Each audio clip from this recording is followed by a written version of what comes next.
Kita yun. Ano to? Kuya, parang bungay manggasapan. Kita yun eh. Ano? Panoorin natin to. Napagkakitaan mo na ba? Nabalitaan niyo na ba na may fertilizer na nagsisilbing energizer sa mga pananim ngayong summer? At hindi lang yan. Iwas ka ba ang mga magsasaka sa pataba na ito at hindi rin makapipinsala sa inyong mga alaga. Lalaki pa ang inyong kita at maganda pa sa lupa. Yun! Ang lupa ay napakahalaga sa mga magsasaka. Ngunit papaano kung ang lupang sinasaka ay hindi nagbubunga ng sagana? Sa tindi kasi ng epekto ng El Nino, kabuhayan nila'y apektado.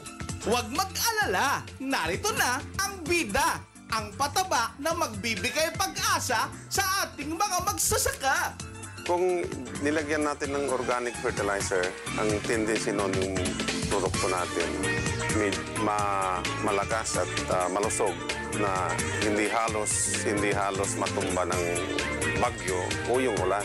Dahil yung ugat mismo, dahil mas malambot na magpipenetrate doon sa lupa. Kaya ang tendency noon, yung nasa ilalim ng lupa na moisture content ay maaabot pa niya. Unlike doon sa inorganic natin na yung ugat ay pahalang lang, wala yung paloob sa lupa. Ang laki pala ng kaibahan pag organic ang iyong pataba. Hindi tumitigas ang lupa, panlaban pa sa mga abnormalidad ng panahong nararanasan ng bansa.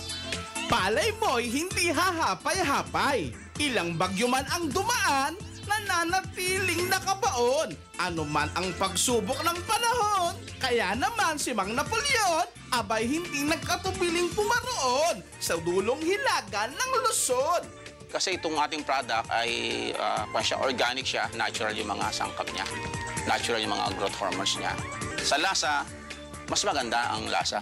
Kasi kapag ang isang prutas ay lumaki ng malaki siya, isabihin na mas masustansya siya. Kasi nakadepende sa minerals na na-absorb ng isang halaman dun sa lupa o na-spray sa kanya. Hindi pala ito biro. May patotoo ng sumubok mismo ng produkto. Kaya naman kahit malayo, lalakbayin dahil tiyak na lalago ang negosyong naghihingalo. Pero paano nga ba ginagawa ang patabang ito? Ang mga fertilizer na galing sa yung organic na sinasabi ay galing sa ipot ng manok.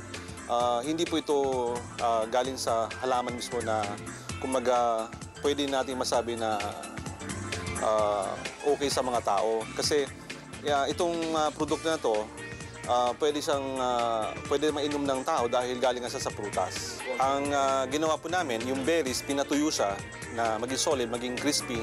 Tapos pinulverize siya at hinalo po siya sa liquid form. So ito yung masyadong maliit, yung pinong-pino. Nadurog po natin na pulverize siya na pinong-pino na pwede siya mag-chelate sa tubig na sobrang concentrate na sa isang 10 to 15 ml nito ay pwede siyang ihalo sa isang backpack. Yung backpack sprayer which is 16 liters. Yung laman po ng halaman, yung nutrients niya, yung sustansya ng halaman mismo. Actually, pinatest namin ito sa Dubai. Meron kami mga demonstration nito doon at naging successful ang demonstration nito mismo doon sa desert. Na-export na po natin sa ibang countries. Kasi normally, yung mga fertilizer natin na iba, hinahango pa natin sa ibang countries. Ito po, pinapadala natin sa ibang country. Kasi ang challenge natin doon is magtanim tayo sa desert. Kaya magandang gamitin po ito ngayon dito sa El Nino dahil sa drought natin, konti lang ang tubig na kailangan. Bagay din pala ito kay Porky. Para lang siyang nasa piggery. Sa mga interesado, O paano kung loloobin? Hanggang sa muli, dito lang yan sa Nabalitaan Mo Na Ba?